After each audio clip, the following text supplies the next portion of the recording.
Oh my God. Oh my God. Oh no. Okay. Explosion. Oh my word. Oh my word. I've never seen any. It looks like a movie. None of us will ever forget this day. സംഭവം കണ്ടു കഴിയുമ്പോഴത്തേക്കിനും കരച്ചിൽ വരും.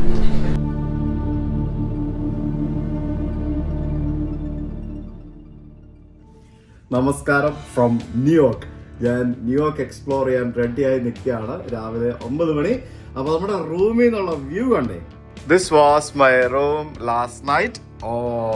ഇതാണ്, അതായത് ന്യൂയോർക്കിലെ ആ ഒരു down ടൗണിലെ അമ്പരചുംബികളായ കെട്ടിടങ്ങൾക്ക് നടുവിലുള്ള മറ്റൊരു അമ്പരചുംബിയായ കെട്ടിടത്തിലാണ് എൻ്റെ മുറി. നമുക്ക് താഴെ നമുക്ക് കാണുന്നത് ട്രിനിറ്റി ചർച്ച്. ആ ട്രിനിറ്റി ചർച്ചിന് തന്നെ എത്രത്തോളം ആ ഗോപുരത്തിന് വലിപ്പമുണ്ട് എന്ന് നിങ്ങളൊന്ന് നോക്കിയാൽ തന്നെ മനസ്സിലാവും. കാരണം ആ ഗോപുരത്തിൻ്റെ ലെവലിലാണ് ഇപ്പം നമ്മുടെ മുറി നിൽക്കുന്നത്. അതിൻ്റെ മുകളിലേക്ക് കെട്ടിടങ്ങൾ കാണാൻ സാധിക്കും. ഞാനിപ്പോൾ ഉള്ളത് 29ാമത്തെ നിലയിലാണ്. എൻ്റെ പൊന്നു, ഓരോ കെട്ടിടങ്ങളുടെയൊക്കെ ഹൈറ്റ് എന്നൊക്കെ പറഞ്ഞാൽ എത്രയാ. അപ്പോൾ ഇവിടെ നിന്നിരുന്ന നമ്മുടെ വേൾഡ് ട്രേഡ് സെൻറ്ററില്ലേ, അത് തൊട്ട് പറയില്ലായിരുന്നു. അത് കാണാൻ വേണ്ടിയാണ് ഞാനിപ്പോൾ പോകുന്നത്. World trade centre memorial. നമുക്ക് അതിൽ നിന്ന് തന്നെ നമുക്ക് അമേരിക്കയുടെ കാഴ്ചകൾ തുടങ്ങാം അല്ലേ. ഈ ഇത്രയും വലിയ കെട്ടിടങ്ങളാണെന്നുണ്ടെങ്കിലുണ്ടല്ലോ, 2 ചെറിയ ഊപ്രിക ലിഫ്റ്റ് ആയിരിക്കും വെച്ചിരിക്കുന്നത്. അത് ഇവിടുത്തെ വലിയൊരു പ്രശ്നമാണ് അമേരിക്കയുടെ. ഇതെന്താണ്, coffee house compact to New York. ന്യൂയോർക്കിൻ്റെ പഴയ പത്രങ്ങളുടെ കുറേ കട്ടിങ്ങും മറ്റൊക്കെ വെച്ചിട്ടുണ്ട്. ഇവിടെ ബ്രേക്ക്ഫാസ്റ്റ് കഴിക്കാനായിട്ട് പോകാനായിട്ട് ഈ ബ്രേക്ക്ഫാസ്റ്റ് ഫ്രീ ആണ് ഇവിടെ. അപ്പോൾ എനിക്ക് ഒരു ഡേറ്റൊക്കെ വെച്ചിട്ടൊരു ടോക്കൺ തന്നിട്ടുണ്ട്. ഈ കൂപ്പൺ കൊണ്ട് കൊടുത്താൽ മാത്രമേ ബ്രേക്ക്ഫാസ്റ്റ് കിട്ടുള്ളൂ. ലോകത്തിലെ തന്നെ one of the most expensive സ്ഥലങ്ങളിലൊന്നാണ് ന്യൂയോർക്ക് എന്ന് പറയുന്നത്, എസ്പെഷ്യലി ഡൗൺ ടൗൺ. ഇവിടുത്തെ ഹോട്ടൽ റേറ്റ് എന്ന് പറയുന്നത് ഇറ്റ്സ് വെരി എക്സ്പെൻസീവ്. ഒരു ദിവസത്തേക്ക് $170 to $200 എന്ന് പറയുമ്പോഴത്തേക്കിന് ഏകദേശം 17,000-18,000 രൂപയാണ് ഇവിടുത്തെ ഹോട്ടൽ റേറ്റ് എന്ന് പറയുന്നത്. ഈവൻ ഹോസ്റ്റൽ എടുക്കണമെന്നുണ്ടെങ്കിൽ പോലും ഇറ്റ്സ് വെരി എക്സ്പെൻസീവ്. അയ്യോ, ഒന്നും പറയണ്ട, കയ്യിൽ നിന്ന് കാശ് വിടുന്ന വഴി അറിയത്തില്ല. യെസ്, അപ്പോൾ ഫസ്റ്റ് ഫ്ലോർ. രാവിലെ ബ്രേക്ക്ഫാസ്റ്റിന് തിരക്കൊന്നുമില്ലല്ലോ. ഇവിടെ തന്നെ അല്ലേ ബ്രേക്ക്ഫാസ്റ്റ്? ഇവിടെ എങ്ങനെയാണ് ബ്രേക്ക്ഫാസ്റ്റ്? ഇവർ തരുമോ, നമ്മൾ കഴിക്കണോ? ഹായ്, യാ ബ്രേക്ക്ഫാസ്റ്റ്. ഓക്കെ, ഇവർ കൊണ്ട് തരുമോ? അങ്ങനെയാണോ? അത് ശരി, സംഭവം അടിപൊളിയാണ്. പക്ഷെ ഇതെങ്ങനെ തരുമെന്ന് മനസ്സിലാവുന്നില്ല. It's a la carte, okay. You can choose any food, and it's going to be any juices like orange, Okay. apple, or just All right, coffee. okay. But coffee is going to be just a minute. എന്താണ് പറയുക, sandwich, half moon, classic breakfast, സാൻഡോ. എൻ്റെ ഹോട്ടലിൻ്റെ താഴത്തെ restaurant come ബാറാണത്. ഞാനിപ്പോൾ order ചെയ്ത ബ്രേക്ക്ഫാസ്റ്റിന് ഏകദേശം $16 റേറ്റ്. $16, പക്ഷേ എനിക്ക് ഫ്രീ ആണ്. എല്ലാ പൈസ കൊടുത്ത് വാങ്ങണമെങ്കിൽ ഇവിടെ നിന്ന് കഴിക്കണമെങ്കിൽ $16. ഇവിടെയൊക്കെ ശരിക്കും റെസ്റ്റോറൻറ്റുകളിൽ കയറി കഴിഞ്ഞാൽ കത്തിയാണ്. പുറത്ത് 7-Eleven അല്ലെങ്കിൽ സൂപ്പർ മാർക്കറ്റുകളിൽ നിന്ന് ഫുഡ് വാങ്ങി കഴിക്കുന്നതാണ് ഏറ്റവും ലാഭം. അങ്ങനെയാണ് സാധാരണ കൂടുതലും ബഡ്ജറ്റ് ട്രാവലേഴ്സൊക്കെ ചെയ്യുന്നത്. പിന്നെ അമേരിക്കയിൽ ടിപ്പ് കൊടുക്കുന്നത് ഭയങ്കര കമ്പൾസറി ആയിട്ടുള്ള കാര്യമാണ്. ചോദിച്ചു വാങ്ങിക്കും, കൊടുത്തില്ലെങ്കിൽ എന്നൊക്കെ പറഞ്ഞു കേട്ടിട്ടുണ്ട്. എനിക്കറിയത്തില്ല, ഞാൻ ഇതുവരെ എക്സ്പീരിയൻസ് ചെയ്തില്ല. അതായത് നോർമലി 15 to 20% ഒക്കെയാണ് ഇവർ ബില്ലിൻ്റെ എമൗണ്ടിൻ്റെ ടിപ്പ് എന്നൊക്കെയാണ് പറയുന്നത്. നോക്കാം. എൻ്റെ ഗ്രീൻ ടീ കൊണ്ട് തന്നു. അവിടെ ടി വിയിൽ എന്തോ സ്വിമ്മിങ് കോമ്പറ്റീഷനോ എന്തോ കഥകളോ എന്തോ സംഭവങ്ങളൊക്കെ പ്ലേ ചെയ്തുകൊണ്ടിരിക്കുകയാണ്. ഇതാണ് ഗൈസ് റിച്ച് പീപ്പിൾ ബ്രേക്ക്ഫാസ്റ്റ്. നോക്കൂ, സോറി, അമേരിക്കൻ ബ്രേക്ക്ഫാസ്റ്റ്.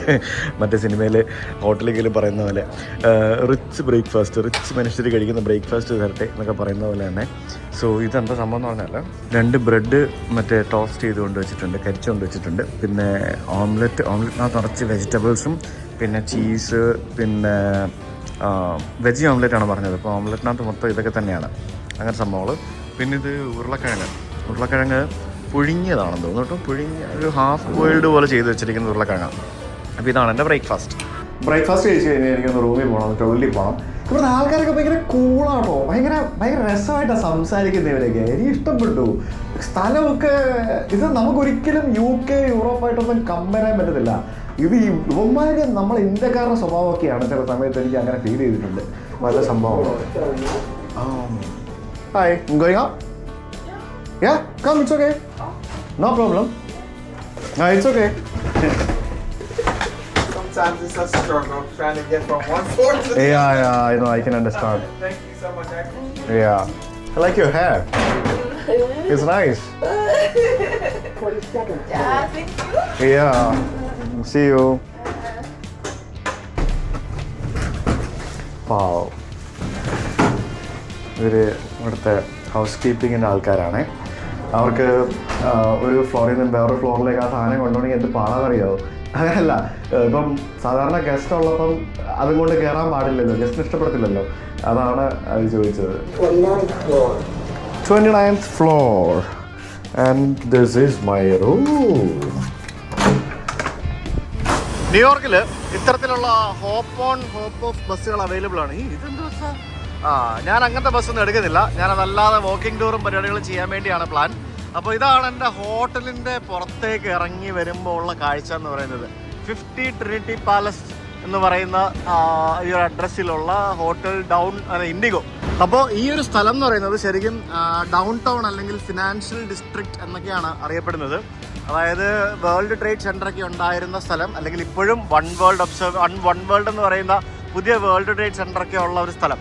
ഇവിടെ മൊത്തം ന്യൂയോർക്കിൻ്റെ ആ ഒരു ഫിനാൻഷ്യൽ ഡിസ്ട്രിക്റ്റ് എന്ന് പറയുന്ന സംഭവമാണ് അറിയപ്പെടുന്നത്. അതായത് മൊത്തത്തിൽ നോക്കിക്കഴിഞ്ഞാൽ ന്യൂയോർക്ക് എന്ന് പറയുന്ന ആ ഒരു സ്ഥലത്തിൻ്റെ ഒരു കേന്ദ്രമാണ് ഈ ഒരു ഡൗൺ ടൗൺ എന്നൊക്കെ നമുക്ക് പറയേണ്ടിയിരിക്കുന്നു. അപ്പോൾ ഇതിന് താഴെ തന്നെ ഇവിടെ മെട്രോ സ്റ്റേഷനും പരിപാടികളൊക്കെ ഉണ്ട്. ഈ ട്രക്കൊക്കെ കണ്ടോ, ഫെഡെക്സിൻ്റെ ഒക്കെ ട്രക്ക്. ഇവിടുത്തെ ട്രക്കുകൾ ഭയങ്കര രസമാണ് കാണാൻ. മറ്റേ ജൈജാൻറ്റിക് ലുക്കുള്ള ട്രക്കുകളൊക്കെയാണ്. NYPD എന്നൊക്കെ പറഞ്ഞുകൊണ്ട് നമുക്ക് സംഭവങ്ങളൊക്കെ കാണാൻ പറ്റും. എന്നാൽ ആ പള്ളി ഒരു രക്ഷയില്ല കേട്ടോ. നല്ല കിടുക്കാച്ചി പള്ളിയാണ് ട്രിനിറ്റി ചർച്ച് എന്ന് പറയുന്നത്. വളരെ മനോഹരമായിട്ടുള്ളൊരു ചർച്ച്. ഇതാണ് പോലീസിൻ്റെ, നമ്മൾ ഈ NYPD എന്നൊക്കെ പറഞ്ഞുകൊണ്ട് നെറ്റ്ഫ്ലിക്സിലൊക്കെ കണ്ടിട്ടില്ലേ, അതേപോലെ തന്നെ ന്യൂയോർക്ക് പോലീസ് ഡിപ്പാർട്ട്മെൻറ്റ്, അതാണ് NYPD. ഞാനിപ്പോൾ കണ്ടുകൊണ്ടിരിക്കുന്ന ആ ഒരു റൂക്കി സീരീസിലെ LAPD ആണ്. അത് ലോസ് ഏഞ്ചൽസ് ആണ്. ഓ ട്രക്ക് നോക്കി, എൻ്റെ ദൈവമേ, അത് പൊളിച്ച്. ലോസ് ഏഞ്ചൽസ് ഞാൻ ഇത്തവണ പോകുന്നില്ല. ഞാൻ അടുത്ത മാസം തിരിച്ചു കഴിഞ്ഞാൽ ഇനിയിപ്പോൾ continuous US in and round സ്ഥലങ്ങളൊക്കെയാണ് നമ്മൾ എക്സ്പ്ലോർ ചെയ്യാൻ പോകുന്നത്. US ഒരു തവണ വന്നാലൊന്നും ഒന്നും ചെയ്യാൻ പറ്റത്തില്ല. കാരണം യൂറോപ്പിനെക്കാട്ടി വലിയ ഏരിയ ആണ് US. 50 സ്റ്റേറ്റ്സ് ഇല്ലേ, പതുക്കെ എക്സ്പ്ലോർ ചെയ്യാം. അപ്പോൾ അടുത്ത മാസം, ഞാൻ ഈ മാസം പോയിട്ട് തിരിച്ച് അടുത്ത മാസം വീണ്ടും വരുന്നുണ്ട്. അന്നേരം നമുക്ക് LAPD കാണാൻ പോകണം, അതായത് ലോസ് ഏഞ്ചൽസ് കാണാൻ പോകണം. എന്തോ വലിയ പള്ളിയാണെന്ന് നോക്കിയത്. ആ പള്ളിയും വലുതാണ്, പിന്നെ അതിൻ്റെ പുറയിലുള്ള കെട്ടിടങ്ങൾ അതിലും വലുതാണ്. ഇവിടെ എല്ലാം എന്തൊക്കെയോ നിർമ്മാണ പ്രവർത്തനങ്ങൾ നടക്കുകയാണ്. അത് കാരണം ഫുള്ള് ബ്ലോക്കാണ്. ഞാൻ താമസിക്കുന്ന ഹോട്ടലിൽ നിന്ന് ഒരു 200 മീറ്റർ 250 മീറ്റർ നടന്നു കഴിഞ്ഞാൽ നമുക്ക് മറ്റേ വേൾഡ് ട്രേഡ് സെൻ്ററിൻ്റെ അവിടെ എത്തും. ഈ ന്യൂയോർക്ക് സ്റ്റോക്ക് എക്സ്ചേഞ്ച് ഒക്കെ സ്ഥിതി ചെയ്യുന്നത് ഇവിടെ തന്നെയാണ്. ഞാൻ ഇന്നലെ രാത്രിയിൽ വന്നപ്പോൾ ഞാൻ ന്യൂയോർക്ക് സ്റ്റോക്ക് എക്സ്ചേഞ്ച് നിങ്ങളെ കാണിച്ചായിരുന്നു. അതെൻ്റെ ഹോട്ടലിൻ്റെ തൊട്ട് പുറകിൽ തന്നെയായിരുന്നത്. അമ്പരചുംബികളായ കെട്ടിടങ്ങളെന്നൊക്കെ പറഞ്ഞ് കേട്ടിട്ടേ ഉള്ളൂ. പക്ഷേ ഇത് അമ്പരചുംബിക്കും മേലെയാട്ടോ ഇതൊക്കെ. ഇത് കണ്ടോ, ഇതിലേ കൂടെ വണ്ടി കയറ്റാതിരിക്കാൻ വേണ്ടി ഒരു സാധനം ഇതിങ്ങനെ പൊക്കി വയ്ക്കാൻ പറ്റും. കണ്ടില്ലേ, ഇതിങ്ങനെ പൊക്കുകയും താക്കുകയൊക്കെ ചെയ്യാൻ പറ്റും. ഈ ട്രാക്കിലേക്ക് വണ്ടി കയറ്റാതിരിക്കാൻ വേണ്ടിയുള്ള പരിപാടിയാണ്. ഇത് എവിടെ നോക്കിയാലും സൈറൻ ആണല്ലോ. ഇത് പോലീസിൻ്റെ ആണോ ആംബുലൻസിൻ്റെ ആണോ എന്തിൻ്റെ ആണെന്ന് മനസ്സിലാവുന്നില്ല. എന്നാലും ഭയങ്കര രസം കേട്ടോ. ഈ ബസ്സുകളിൽ യാത്ര ചെയ്യുന്നത് ഒരു പ്രത്യേക ഫീൽ തന്നെ ആയിരിക്കും. പിന്നെ നമുക്ക് വേണമെന്നുണ്ടെങ്കിൽ ലോക്കൽ ബസ്സിലൊക്കെ വേണമെങ്കിൽ യാത്ര ചെയ്യാം. ഇത് എന്ത് സാധനമാണ് ഈ പോകുന്നത്? ഇത് ആംബുലൻസ് ആണോ? ബയോഡീസൽ പവർ ആംബുലൻസ് ആണെന്ന് തോന്നുന്നു. ഇത് വേൾഡ് ട്രേഡ് സെൻ്റർ ഒന്നും അല്ല. പക്ഷേ ഈ സെൻ്ററിൻ്റെ അറ്റം തന്നെ ഇതിൻ്റെ മുകളിലേക്കൊന്നും എനിക്ക് എത്തിക്കാൻ പറ്റുന്നില്ല ഗൈസ്. അയ്യോ ഒന്നും പറയട്ടെ. ഇത് എന്ത് ഹൈറ്റ് ഇത് തന്നെ. നമുക്ക് പഴയ സ്റ്റൈലിലുള്ള ഇത്തരത്തിലുള്ള കെട്ടിടങ്ങളും കാണാൻ സാധിക്കും. അതിനിടയ്ക്ക് തന്നെ മോഡേൺ കെട്ടിടങ്ങളും കാണാൻ സാധിക്കും. അങ്ങനെ ഫുൾ സ്കൈ സ്ക്രൈപ്പേഴ്സ് ഇങ്ങനെ നിൽക്കുന്ന ആ ഒരു ന്യൂയോർക്ക് നഗരം. ഇതാണ് ഞാൻ കണ്ട സ്വപ്നത്തിലുള്ള അമേരിക്ക എന്ന് പറയുന്നത്. അതെ, ഈ കാണുന്നത് വേൾഡ് ട്രേഡ് സെൻ്റർ തന്നെയാണ്, മനസ്സിലായില്ലേ? അതായത് ഇവിടെ കുറേ ടവറുകൾ ഉണ്ടായിരുന്നല്ലോ വേൾഡ് ട്രേഡ് സെൻ്ററിൽ. അതിൽ 2 ടവറാണ് തകർക്കപ്പെട്ടത്. അവിടെ ഒരു ശൂന്യത കണ്ടില്ലേ? ശൂന്യത, ആ കാണുന്ന ശൂന്യതയാണ് ശരിക്കും അവിടെയായിരുന്നു തകർക്കപ്പെട്ട 2 ടവറുകൾ ഉണ്ടായിരുന്നത്. ഇവിടെ എല്ലാം ഇഷ്ടംപോലെ സൂവനീർ ഷോപ്പുകൾ നമുക്ക് കാണാൻ സാധിക്കും. അതൊക്കെ ഏഷ്യൻസ് ആണ് റൺ ചെയ്യുന്നത്. ഇന്ത്യക്കാരും ബംഗ്ലാദേശികളും അങ്ങനെയുള്ള ആൾക്കാരായിരിക്കും സൂവനീർ ഷോപ്പുകളൊക്കെ. അത് ഏത് രാജ്യത്ത് പോയാലും അങ്ങനെയാണ് കാണുന്നത്. ഇവിടെ നമുക്ക് ഫയർ ഡിപ്പാർട്ട്മെൻറ്റിൻ്റെ ഒരു ഫയർ ട്രക്കാണോ ഇത്? ഫയർ ട്രക്ക് അല്ലത്, പക്ഷേ വേറെന്താ സാധനമാണിത്. ഫയർ ഡിപ്പാർട്ട്മെൻറ്റിൻ്റെ ഒരു വണ്ടി. ഈ വേൾഡ് ട്രേഡ് സെൻ്ററിൻ്റെയും അതേപോലെ തന്നെ വൺ വേൾഡിൻ്റെ ഒക്കെ ഒരു ഫയർ ട്രക്ക് ഇറങ്ങി പോകുന്നുണ്ടോ? എനിക്ക് അത് പൊളിച്ച് രക്ഷിക്കട്ടാ. നോക്കടാ, അമേരിക്കയിലെ ഫയർ ട്രക്ക് കണ്ടോ നീ? ഇവരിത് ഫയർ ട്രക്കിൻ്റെ എന്തോ ഡിസ്പ്ലേക്ക് വേണ്ടി ഇവിടെ കൊണ്ടുവന്നതാണ്. എന്തോ പരിപാടിയാണ്, കണ്ടില്ലേ? ഈ ബിൽഡിങ്ങിനടിയിലാണ് ഇവരുടെ ഫയർ ട്രക്ക് ഉള്ളത്. അത് കൊള്ളാമല്ലേ? ശരിയാണല്ലോ, ഇവിടെ റോഡൊക്കെ ബ്ലോക്ക് ചെയ്തിരിക്കുകയാണല്ലോ. ഇവിടെ എന്തോ പരിപാടി നടക്കുന്നുണ്ട് കേട്ടോ. ഇത് ഇവരുടെ ഫയർ സ്റ്റേഷനാണ്. ഓ, വേൾഡ് ട്രേഡ് സെന്ററിന്റെ തൊട്ട് മുമ്പിൽ തന്നെയാണ് ഫയർ സ്റ്റേഷൻ. ഇത് കിടിലൻ ക്ലാസിക് വണ്ടി. ഓ മോനെ, അത് പുറത്തേക്ക് ഇറക്കുന്ന കണ്ടോ? അത് പൊളിച്ച്. ഓ ക്ലാസ്. ഇത് പുറത്തെടുത്ത് അതകത്ത് കയറ്റി. അടിപൊളിയേ. ഇത് ഇവരുടെ എന്തെങ്കിലും പ്രൊസീജിയേഴ്സ് ചെയ്യുവാണോ എന്താണ് പരിപാടി എന്നൊന്നും എനിക്കറിയത്തില്ല. പക്ഷെ എന്തായാലും സംഭവം കളറായിട്ടുണ്ട്. ഒരു രക്ഷയില്ലാത്ത വണ്ടി. ഇത് ഏതിൻ്റെ വണ്ടിയാണെന്നൊന്നും മനസ്സിലാവുന്നില്ല, എന്താണ് സംഭവം എന്നൊന്നും മനസ്സിലാവുന്നില്ല. പക്ഷെ പൊളിയല്ലേ. ഓ, മൾട്ടി ആക്സിൽ കിടിലൻ കിടുക്കാച്ചി ഫയർ ട്രക്ക്. ശരിക്കും ഈ വേൾഡ് ട്രേഡ് സെൻറ്റർ അപകടം നടന്ന സമയത്ത് ഇവരെ പോലെയുള്ള ആളുകളെ നമ്മൾ ഒരിക്കലും മറക്കാൻ പാടില്ല. കാരണം ഇവരാണ് തുടക്കത്തിൽ രക്ഷാപ്രവർത്തനവും പരിപാടികളൊക്കെ ആയിട്ട് വന്നതും പിന്നെ ആളുകളെ രക്ഷപ്പെടുത്തിയത് തുടങ്ങിയതും. പിന്നീട് കുറേ ആൾക്കാർ അവരിൽ തന്നെ മരണപ്പെടുകയുണ്ടായി. അങ്ങനെ പല സംഭവങ്ങളും ഉണ്ടായി. ഇവിടെ ഏതോ സ്കൂളിൽ നിന്നുള്ള കുട്ടികൾ ഫയർ സ്റ്റേഷൻ ട്രിപ്പ് കൊണ്ടുവന്നിരിക്കുകയാണ്. ഋഷിയുടെ സ്കൂളിൽ നിന്ന് ഋഷിനെയും ഫയർ സ്റ്റേഷൻ കാണിക്കാൻ കൊണ്ടുപോയായിരുന്നു. കുട്ടികൾക്കൊക്കെ ഈ ഫയർ ട്രക്കുകൾ ഭയങ്കര താല്പര്യമാണല്ലോ, അതുകൊണ്ടായിരിക്കും. ഇതെന്തായാലും കിടിലനാണ് കേട്ടോ. ഞാൻ ആദ്യമായിട്ടാണ് ഇത്തരം ഭംഗിയുള്ള ഒരു ഫയർ ട്രക്ക് കാണുന്നത്. ഇവിടെ റോഡ് മൊത്തം ബ്ലോക്ക് ചെയ്ത് കുട്ടികളെ കൊണ്ട് ഫയർ സ്റ്റേഷൻ കാണിക്കാൻ വന്ന ആൾക്കാരാണ് റോഡ് ഇറക്കിയിട്ടിരിക്കുകയാണ്. കണ്ടില്ല, ഈ റോഡ് കംപ്ലീറ്റ് ബ്ലോക്ക്ഡാണ്. അതാണ് നേരത്തെ ഞാൻ ആ സാധനം കണ്ടില്ലേ, ഒരു ബ്ലോക്ക് ചെയ്യുന്ന സാധനം കണ്ടിട്ട് അത് വെച്ച് കംപ്ലീറ്റ് ബ്ലോക്ക് ചെയ്തിട്ട് ഇവിടെ ഫയർ സ്റ്റേഷൻ ടൂർ നടത്തിക്കൊണ്ടിരിക്കുകയാണ് ഇവിടെ. അടിപൊളിയെ. ഇതുപോലെയുള്ള കുറേ സംഭവങ്ങൾ നമുക്ക് പല സ്ഥലത്തും കാണാൻ സാധിക്കും. ഇതൊക്കെ ആരാണെന്ന് ചോദിച്ചു കഴിഞ്ഞാൽ all gave some soul gave. ഇവരൊക്കെ പല ആൾക്കാരെ രക്ഷിക്കാൻ പോയിട്ട് മരണപ്പെട്ട ആൾക്കാരാണെന്ന് തോന്നുന്നു. അപ്പോൾ ഫയർ സ്റ്റേഷനാണെന്ന് കേട്ടാൽ ഞാൻ ഋഷിനെ വിളിച്ച് വീഡിയോ കോൾ വിളിച്ചിട്ട് ഫയർ ട്രക്കൊക്കെ കാണിച്ചു കൊടുത്തു. സോ ഇനി നമുക്ക് വേൾഡ് ട്രേഡ് സെൻറ്ററിൻ്റെ അവിടേക്ക് പോകാം. അപ്പോൾ ഇവിടെ കാണുന്ന ഈ കെട്ടിടങ്ങളൊക്കെ ഇത് 4th ടവറാണ്. വേൾഡ് ട്രേഡ് സെൻറ്ററിൻ്റെ 4th ടവറായിരുന്നു. അപ്പോൾ ഇവിടെ ഉണ്ടായിരുന്ന 2 ടവറാണ് ശരിക്കും അൽഖയ്ദ തകർത്ത് കളഞ്ഞത്. അതിൻ്റെ ബാക്കിൽ നമുക്ക് കാണുന്ന ആ സ്ഥലത്ത് അതിൻ്റെ മേളിൽ നമുക്ക് കയറാൻ പറ്റും. ഞാൻ കയറുന്നുണ്ട്. അത് വൺ വേൾഡ് എന്ന് പറഞ്ഞ ഒരു ഒബ്സർവേറ്ററി ഉണ്ട് അതിൻ്റെ മേളിൽ. അവിടെ നമുക്ക് കയറാൻ പറ്റും. അപ്പോൾ ലെറ്റ്സ് വാക്ക് ടുവേർഡ്സ് എന്താ പറയുക, ആ ഒരു ഒന്നാലോചിച്ച് നോക്കി. ഞാനിവിടെ നിൽക്കുമ്പോഴത്തേക്കിനും പണ്ട് നമ്മൾ വീഡിയോകളിലും ഡോക്യുമെൻ്ററികളിലൊക്കെ കണ്ട ആ ഒരു സംഭവം ഇങ്ങനെ എൻ്റെ മനസ്സിലൂടെ ഞാൻ ഇങ്ങനെ ഓർക്കുമായിരുന്നു. ആ വിമാനങ്ങളൊക്കെ വന്നിടിച്ച് ബിൽഡിങ്ങിൻ്റെയൊക്കെ മേളിൽ നിന്ന് ആൾക്കാർ ജീവൻ പണയം വെച്ച് ചാടി മരണപ്പെട്ടതും വീണതും പിന്നെ തീയും പുകയും ബാക്കിയുള്ള സംഭവങ്ങളും അതും ഇതും ഒക്കെ നമുക്കിവിടെ വരുമ്പോഴത്തേക്കിനും നമുക്ക് ഓർമ്മ വരും എന്നുള്ളതാണ്. അതിൻ്റെ പിന്നിലെ കാഴ്ചകളെന്ന് പറയുന്നത് ഇതാണ്. ഇവിടെ മൊത്തം കെട്ടിടങ്ങൾ. പിന്നെ ഇതെന്താ സംഭവം എന്ന് എനിക്കറിയില്ല, നമുക്ക് പോയി നോക്കണം. അപ്പോൾ ഇതാണ് നമ്മുടെ 9/11 ആ ഒരു മെമ്മോറിയലിലേക്കുള്ള വഴി. അപ്പോൾ ഇവിടെ ഒരു മെമ്മോറിയൽ മ്യൂസിയം ഉണ്ട്, പിന്നെ ഒരു മെമ്മോറിയൽ പൂളുണ്ട്, അങ്ങനെ കുറേ സംഭവങ്ങളുണ്ട്. ഇതിന് ചുറ്റിനും നമുക്കിവിടെ മരങ്ങളൊക്കെ നട്ടുപിടിപ്പിച്ച് ശരിക്കും ഒരു ഗാർഡൻ പോലെ ആക്കി മാറ്റിയിരിക്കുകയാണ്. അവർക്ക് വേണമെന്നുണ്ടെങ്കിൽ, അമേരിക്കയ്ക്ക് വേണമെന്നുണ്ടെങ്കിൽ ഇവിടെ ഉണ്ടായിരുന്ന 2 കെട്ടിടങ്ങൾക്ക് വരെ ഇത്രയും കോടിക്കണക്കിന് രൂപ വിലയുള്ള സ്ഥലമല്ലേ ഇത്. ഇവിടെയൊക്കെ വീണ്ടും അതേപോലെ അതിലും വലിയ കെട്ടിടങ്ങൾ വേണമെങ്കിൽ പണിത് വെക്കാമായിരുന്നു. പക്ഷെ അവരത് ചെയ്യാതെ അവരത് അവിടെ ആ ഒരു എന്താ പറയുക അടിത്തറ വരെ എടുത്ത് മാറ്റി ഇവിടെ ഇത്തരത്തിലുള്ള ഇതൊരു മൈ ഗോഡ് ഇങ്ങനൊരു സ്ഥലമാക്കി മാറ്റി. കണ്ടോ, ഇത് ഞാൻ എക്സ്പെക്റ്റ് ചെയ്തിരുന്നില്ല കേട്ടോ, ഇങ്ങനൊരു സംഭവം ഇവിടെ. എന്നിട്ട് ഇതിന് ചുറ്റിനും ഇതിൽ മരണപ്പെട്ട ഏകദേശം 3000-ഓളം ആളുകൾ കൊല്ലപ്പെട്ടായിരുന്നു. അപ്പോൾ ഇതിൽ കൊല്ലപ്പെട്ട ആളുകളുടെ വിവരങ്ങളാണ് ഇതിന് ചുറ്റിനും ഇവിടെ ഇങ്ങനെ എഴുതി വച്ചിരിക്കുന്നത്. ഇത് ആക്ച്വലി ഇവരൊരു പൂളാക്കി മാറ്റിയിരിക്കുകയാണ്. പക്ഷേ the pool is under going important cleaning and maintenance work. അതുകൊണ്ടാണ് നമുക്കിവിടെ പൂളിൽ വെള്ളമില്ലാത്തത്. അമേരിക്കൻ അണ്ണാനെ കണ്ടോ നിങ്ങൾ? നോക്കി, ന്യൂയോർക്ക് നഗര ഹൃദയത്തിൽ വേൾഡ് ട്രേഡ് സെൻറ്ററിൻ്റെ അവിടെ ചീറിപ്പാഞ്ഞി നടക്കുന്ന അമേരിക്കൻ അണ്ണാൻ. ഇവിടെ ഇത്രയും മരങ്ങൾ വെച്ച് പിടിപ്പിച്ചിരിക്കുന്നതുകൊണ്ടല്ലേ അണ്ണാൻ അവിടെ ഉള്ളത്. നിങ്ങൾ പലർക്കും അറിയാവുന്നൊരു കാര്യമായിരിക്കും 2001 സെപ്റ്റംബർ 11 സംഭവിച്ച ആ ഒരു അപകടത്തെപ്പറ്റി. എന്നാലും ഇവിടെ വന്ന് നിൽക്കുമ്പോഴത്തേക്കിനും ആ അപകടത്തെപ്പറ്റി നമുക്ക് പറയാതിരിക്കാൻ പറ്റില്ല അല്ലേ. ശരിക്കും ചരിത്രത്തിലെ ഏറ്റവും ഭീകരമായിട്ടുള്ള ഒരു വിമാന തട്ടിക്കൊണ്ട് പോകലുകളും ഭീകരാക്രമണവും നടന്ന ഒരു ദിവസമായിരുന്നു 2001 സെപ്റ്റംബർ 11 എന്ന് പറയുന്നത്. ഇപ്പോഴും ന്യൂയോർക്ക് സിറ്റി ടൂറിൻ്റെ ഭാഗമായിട്ട് ഹെലികോപ്റ്ററുകൾ അതിലൂടെ പറന്നു പോകുമ്പോഴത്തേക്കിനും അത് കാണുമ്പോൾ പേടിയാവും. ശരിക്കും ഇവിടെ ഇരിക്കുന്ന കെട്ടിടങ്ങളിലിരിക്കുന്ന ആൾക്കാർക്ക് പോലും ചിലപ്പം പേടിയാവുമായിരിക്കും ആ ദിവസങ്ങളിൽ കണ്ടിട്ടുള്ള കാഴ്ചകളൊക്കെ വെച്ച് നോക്കുമ്പോഴത്തേക്കിനും അല്ലേ. എന്തായാലും ലോകം കണ്ടതിൽ വെച്ച് ഏറ്റവും വലിയ ഭീകരാക്രമണമാണ് അന്ന് ഇവിടെ നടന്നത്. ഇനി വേൾഡ് ട്രേഡ് സെൻറ്റർ എന്ന് പറയുന്ന ഈ കെട്ടിടങ്ങൾ എന്താണെന്ന് പറയാം. അമേരിക്കയിലെ ന്യൂയോർക്ക് എന്ന് പറയുന്ന സംസ്ഥാനത്ത് മാൻഹട്ടൻ എന്ന് പറയുന്ന സ്ഥലത്താണ് ഈ ഒരു വേൾഡ് ട്രേഡ് സെൻറ്റർ ഇരിക്കുന്നത്. ഈ ന്യൂയോർക്ക് എന്ന് പറയുന്ന ഒരു സംസ്ഥാനവും അതേപോലെ തന്നെ ഈ ഒരു സിറ്റിയുടെ പേരുമാണ് നമുക്കറിയാം. അതേപോലെ തന്നെ ഇവിടുത്തെ മാൻഹട്ടൻ എന്ന് പറയുന്ന സ്ഥലത്താണ് ഈ ഒരു വേൾഡ് ട്രേഡ് സെൻറ്റർ സ്ഥിതി ചെയ്യുന്നത്. ശരിക്കും ഒരു ട്വിൻ ടവർ ആയിരുന്നു അത്. ആ ട്വിൻ ടവറിലെ 2 ടവറുകളാണ് അവർ ശരിക്കും ഒരു നശിപ്പിച്ച് കളഞ്ഞത്. ആഗോള സാമ്പത്തിക ബലത്തെയും അതേപോലെ തന്നെ വാണിജ്യത്തെയും ഒക്കെ പ്രതിനിധീകരിക്കുന്ന അടയാളങ്ങളായിരുന്നു ഈ ഒരു ട്വിൻ ടവറുകളെന്ന് പറയുന്നത്. ഓരോ ടവറുകളും 110 നിലകൾ ഉയരമുണ്ടായിരുന്നു. അതായത് ഇവിടെ ഞാൻ താമസിക്കുന്ന 30 നിലയുള്ള ഹോട്ടലും പിന്നെ ഈ കാണുന്ന ഇത് എത്ര നിലയുണ്ടെന്ന് എനിക്ക് അറിയത്തില്ല, വൺ വേൾഡ്, അത് നോക്കണം. അപ്പോൾ അത്രയൊക്കെ വെച്ച് കമ്പയർ ചെയ്യുമ്പോഴത്തേക്കിനും 110 നിലയുണ്ടായിരുന്ന 2 ടവറുകൾ നിന്നിരുന്ന ഒരു സ്ഥലമാണിത്. അവിടെയാണ് ഞാനിപ്പോൾ നിൽക്കുന്നത്. അതാണ് ഇവിടെ തകർത്ത് കളഞ്ഞത്. ആയിരക്കണക്കിന് ആളുകളാണ് ഇവിടെ ഓരോ ദിവസവും ഈ കെട്ടിടങ്ങളിൽ ജോലി ചെയ്തിരുന്നത്. ആയിരക്കണക്കിനെന്ന് പറയുമ്പോഴത്തേക്കിനും അവിടെ ജോലി ചെയ്തിരുന്നതും വന്നു പോകുന്നവരും അല്ലാതെ പല ആളുകളുണ്ടായിരുന്നു. ശരിക്കും എന്താണെന്ന് സംഭവിച്ചത് എന്ന് ചോദിച്ചു കഴിഞ്ഞാൽ, അൽ ഖ്വയ്ദ എന്ന് പറയുന്ന ഒരു ഇസ്ലാമിക ഭീകര സംഘടനയുണ്ടായിരുന്നു.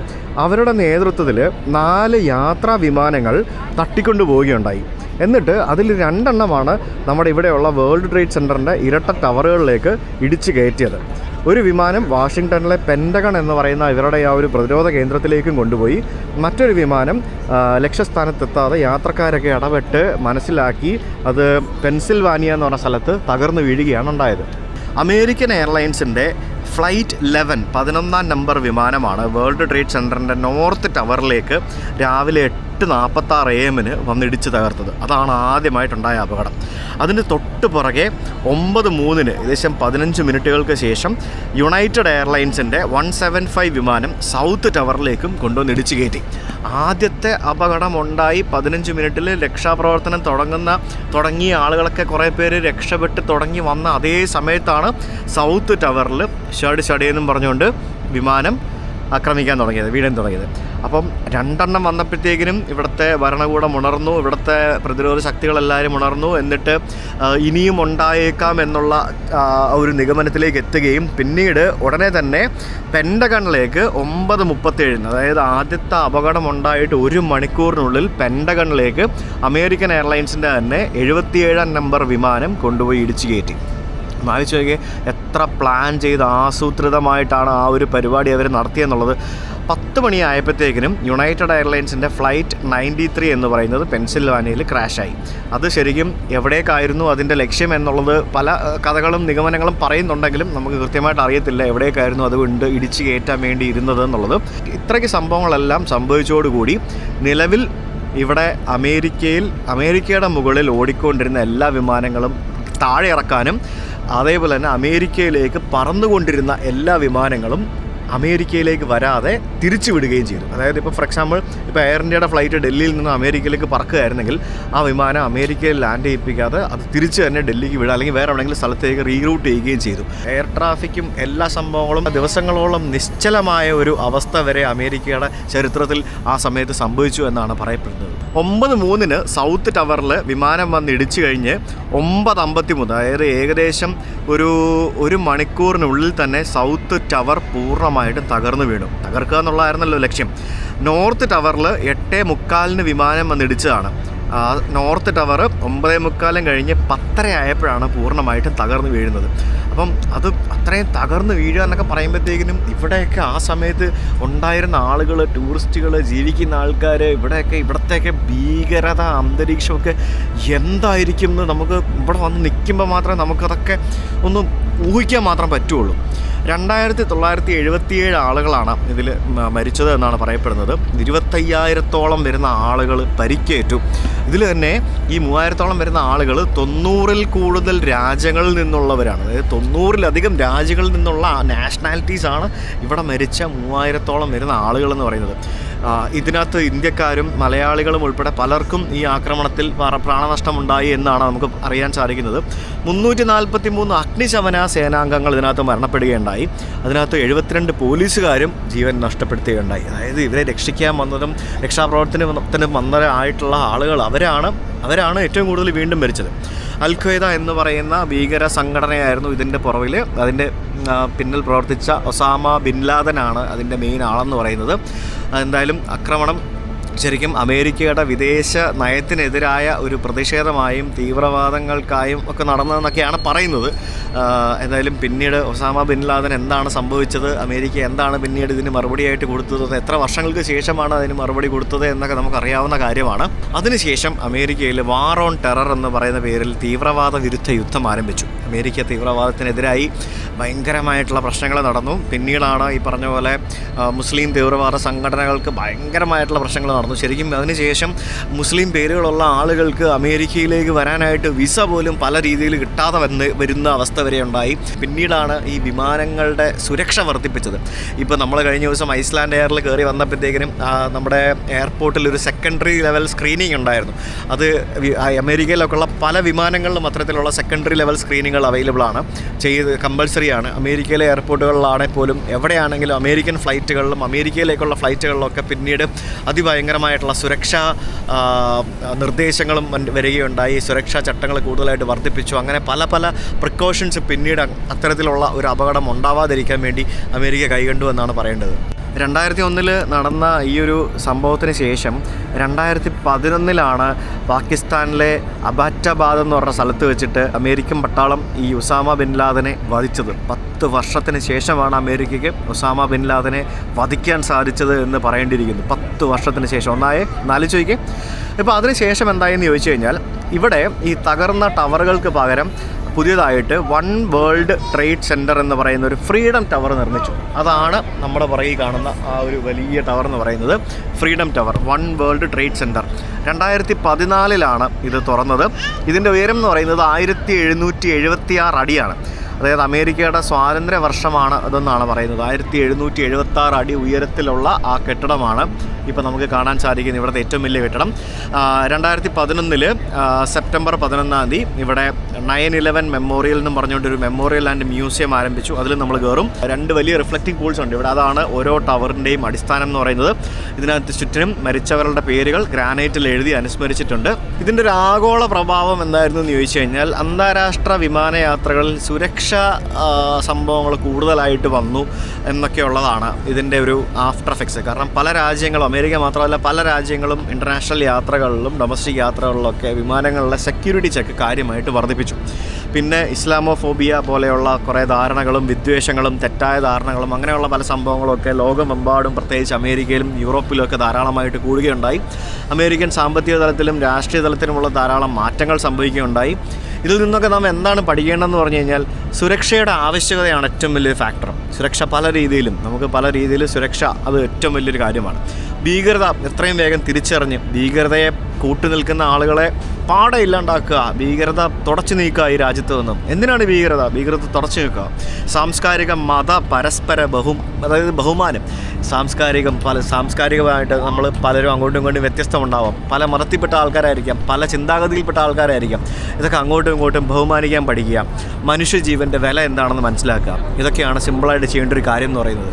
ഇവിടെ ഒരു 9/11 മെമ്മോറിയൽ മ്യൂസിയം എന്നും പറഞ്ഞുകൊണ്ട് ഒരു റിസ്റ്റ് ബാൻഡുകൾ വെച്ചിട്ടുണ്ട്.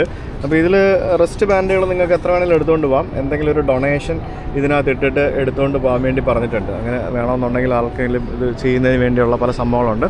അപ്പോൾ എന്തായാലും നമുക്ക് ഇതിന് ചുറ്റിനും ഇനി നടക്കാം. ഇനി നമുക്ക് ഇതിൻ്റെ കുറേ പരിപാടികൾ, ഇവിടെ ടൂറൊക്കെ അവൈലബിൾ ആണ് കേട്ടോ. ഫ്ലോൺ ഫ്ലാഗ്സ്, ഇവിടെ അമേരിക്കൻ ഫ്ലാഗ് കച്ചവടം വരെ ചെയ്യുന്നുണ്ട്. ഈ അമേരിക്ക എന്ന് പറഞ്ഞ രാജ്യത്ത് ഇപ്പം ഫ്ലാഗ് എന്ന് പറയുന്നത്, ഇപ്പം നമ്മുടെ നാട്ടിലെ ഫ്ലാഗ് നമ്മൾ ദൈവത്തെ പോലെയാണ് കാണുന്നത് അല്ലേ.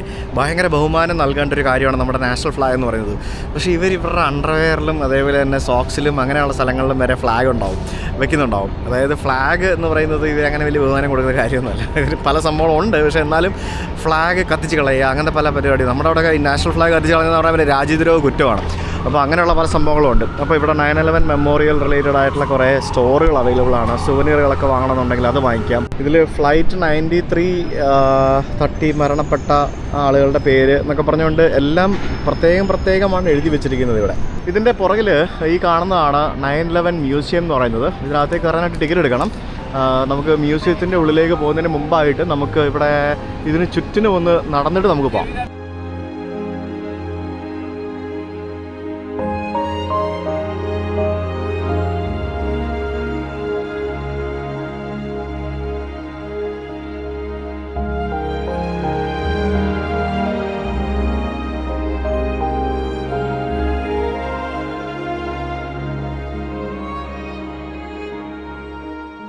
ഇവിടെ ഈ ഭാഗത്ത് ഒരു മരം കണ്ടോ? ഇത് ഈ മരം എന്ന് പറയുന്നത് ഇവിടുത്തെ സർവൈവൽ ട്രീ ആണ്. അതായത് ഈ ഇത്രയും വലിയ കെട്ടിടങ്ങൾ ഇവിടെ തകർന്ന് വീണിട്ടും ഈ ഇവിടെ നിന്ന മരങ്ങളെല്ലാം പോയ സമയത്ത് ഇവിടെ രക്ഷപ്പെട്ട് നിന്ന ഒരു മരം എന്നാണ് പറയുന്നത്, ഒരു സർവൈവൽ ട്രീ. നമ്മൾ ഇപ്പോൾ കണ്ടത് ഇവിടുത്തെ ഒരു ടവർ, അതായത് ആ ഒരു ടവറിലാണ് ആ ഒരു പൂള് നമ്മൾ കണ്ടത്. അവിടെ വർക്ക് നടക്കുകയായിരുന്നു. ഇങ്ങോട്ട് വന്നപ്പോഴാണ് എനിക്ക് മനസ്സിലായത് രണ്ടാമത്തെ ടവർ ഇവിടെ ആയിരുന്നു എന്നുള്ളത്. അപ്പോൾ ആ ഒരു രണ്ടാമത്തെ ടവറിൻ്റെ ഏരിയയിലേക്കാണ് ഞാൻ പോകുന്നത്. അവിടെ ഫൗണ്ടനൊക്കെ ഓണാണ്. പിന്നെ ഇതിനിടയ്ക്ക് ഈ കാണുന്നതാണ് നമ്മുടെ മ്യൂസിയം എന്ന് പറയുന്നത്. ആ മ്യൂസിയം നമുക്ക് കാണാം. അപ്പോൾ ഫൗണ്ടൻ ഓണായതുകൊണ്ട് ഇവിടെ ഭയങ്കര തിരക്കുണ്ട്. ഞാനിത് കണ്ടില്ലായിരുന്നു. അപ്പോൾ ഈ രണ്ട് ടവർ തമ്മിൽ ഇത്രയും ദൂരം ഉണ്ടായിരുന്നു. അത്യാവശ്യം ഈ കാണുന്ന ഒരു 100 മീറ്റർ ദൂരത്തിലായിരുന്നു. അല്ലെങ്കിൽ ചിലപ്പം ഒരുമിച്ച് ഒരേപോലെ ആയിരിക്കും നിന്നത്. പിന്നീട് ഇത് പൊളിച്ചു കേട്ടോ. പൊളിച്ചെന്ന് പറയാൻ പറ്റത്തില്ല. അങ്ങനെ ഇതൊരു മെമ്മോറിയലാണ്. ഇത് വളരെ മനോഹരമായിട്ട് ഇവർ സൂക്ഷിച്ചിരിക്കുന്നു അല്ലെങ്കിൽ ചെയ്തിരിക്കുന്നു എന്നൊക്കെ വേണമെങ്കിൽ പറയാം. വാവ്, വളരെ മനോഹരം എന്ന് തന്നെ പറയേണ്ടിയിരിക്കുന്നു ഈ ഒരു മെമ്മോറിയൽ. അവർ ഇത്രയ്ക്ക് ഭംഗിയായിട്ട് വെച്ചിരിക്കുന്നു എന്നുള്ളതാണ്. ആലോചിക്ക്, ഞാൻ പറഞ്ഞ പോലെ തന്നെ ഇവർക്കിവിടെ വേണേൽ എത്ര വേണേ കെട്ടിടങ്ങൾ വേറെയും ഇതിലും ഇരട്ടിയുള്ള കെട്ടിടങ്ങൾ വേണം പണിയായിരുന്നു.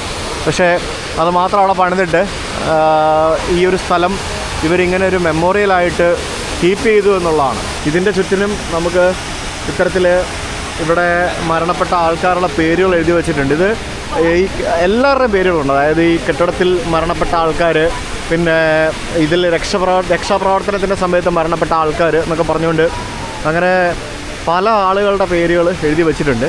അമേരിക്കയിൽ വന്നു കഴിയുമ്പോൾ നമുക്കുള്ള മറ്റൊരു പ്രത്യേകത എന്ന് പറയുന്നത് ഏതൊക്കെ നാഷണാലിറ്റിയിലുള്ള ആൾക്കാരെ കാണാൻ പറ്റുമെന്നറിയോ? ചൈനക്കാരാണെന്ന് തോന്നുന്നു ഏറ്റവും കൂടുതൽ. ഏതൊക്കെ നാഷണാലിറ്റിയിലുള്ള ആൾക്കാർ, ഏതൊക്കെ റേസിലുള്ള ആൾക്കാർ, ഏതൊക്കെ സ്ഥലത്തു നിന്നുള്ള ആൾക്കാരെ നമുക്കിവിടെ കാണാമെന്നറിയോ? എന്താ പോലെ ഒരു ടൂർ കമ്പനിയാണെന്ന് തോന്നുന്നു കേട്ടോ. ടൂർ ഗൈഡ് ആണെന്ന് തോന്നുന്നു അവർ. ഈ നല്ല രസമുണ്ട്. ആൾക്കാരുടെയൊക്കെ മുടി ഒരു രക്ഷയില്ല കേട്ടോ. നല്ല ഭംഗിയുള്ള മുടി ഒക്കെ ആയിട്ട് ഭയങ്കര രസമുള്ള ആൾക്കാർ. ബന്ധുക്കളൊക്കെ ആണെന്ന് തോന്നുന്നു ആൾക്കാരൊക്കെ. ഫ്ലവറൊക്കെ ആയിട്ട് വരുന്നുണ്ട് അവിടെ ഇവിടെയൊക്കെ കൊണ്ടുവെക്കാനായിട്ട്, പേരുകളുടെ മുകളിലൊക്കെ കൊണ്ടുവെക്കാനായിട്ട്. കണ്ടില്ലേ, പുള്ളിക്കാരി അവിടെ ഒരു പേര് തപ്പിയിട്ട് അവിടെ നിന്ന് പ്രാർത്ഥിക്കുകയാണ്, അവിടെ പുഷ്പം വയ്ക്കുകയാണ്. ഒന്ന് ആലോചിച്ച് നോക്കിയാൽ അവരുടെയൊക്കെ അവസ്ഥ. അവരുടെയൊക്കെ അച്ഛനോ അമ്മയോ മകളോ മകനോ ബോയ്ഫ്രണ്ടോ ആരെങ്കിലുമൊക്കെ ആയിരിക്കാം അല്ലേ മരണപ്പെട്ടതൊക്കെ. ഒന്നും പറയണ്ട. ഞാനിവിടെ മ്യൂസിയത്തിൽ കയറാനായിട്ട് ടിക്കറ്റ് എടുക്കാൻ വേണ്ടി ക്യൂ നിൽക്കുമായിരുന്നു. $36 ഒരാൾക്ക് മ്യൂസിയത്തിൽ കയറുന്നതിന് വേണ്ടി. $36 കൊടുത്ത് അകത്ത് കയറുമ്പോഴത്തേക്കിനും വിമാനത്താവളത്തിൽ കയറുന്ന പോലെ തന്നെയുള്ള സെക്യൂരിറ്റി ചെക്കും കാര്യങ്ങളൊക്കെ ഉണ്ട്. ബാഗേജ് സ്ക്രീനിങ്ങും പരിപാടികളൊക്കെ ഉണ്ട്. എന്നിട്ടാണ് നമ്മൾ അകത്തേക്ക് കയറുന്നത്. ഇതുകൊണ്ട് എഴുതിയിരിക്കുന്നത് people from more than 90 countries 90 nations were killed in 9/11 attack. അപ്പോൾ ആ 90 രാജ്യങ്ങളുടെ ആളുകളുടെ ഫ്ലാഗുകൾ ഇവിടെ ഇങ്ങനെ നിരത്തി വെച്ചിട്ടുണ്ട്. ഇങ്ങേയറ്റം പോലെ അങ്ങേയറ്റം വരെ ഉണ്ട്. കയറി വരുമ്പോൾ തന്നെ ഇവിടെ ഒരു ഫ്ലാഗ് കാണാം. അത് എന്താണെന്ന് പറഞ്ഞു കഴിഞ്ഞാൽ ഈ അപകടത്തിന് ശേഷം ഇവിടുത്തെ ഫയർ ഫൈറ്റേഴ്സ് ആ ഒരു ബിൽഡിങ്ങിൻ്റെ ഒരു കോണിലായിട്ട് രക്ഷാപ്രവർത്തനങ്ങളെല്ലാം കഴിഞ്ഞതിന് ശേഷം ഇതുപോലെ ആ ഫ്ലാഗ് അവിടെ ഹോസ്റ്റ് ചെയ്തു. പക്ഷേ അത് വൈകിട്ട് ഊരി മാറ്റി. പക്ഷേ ആ ഫ്ലാഗ് ഇവിടെ നിന്ന് നഷ്ടപ്പെട്ടു. എന്നിട്ട് ഏകദേശം 13-15 വർഷങ്ങൾക്ക് ശേഷമാണ് ആ ഫ്ലാഗ് തിരിച്ചു കിട്ടുന്നത്, അതും രാജ്യത്തിൻ്റെ മറ്റൊരു ഭാഗത്തുനിന്ന്.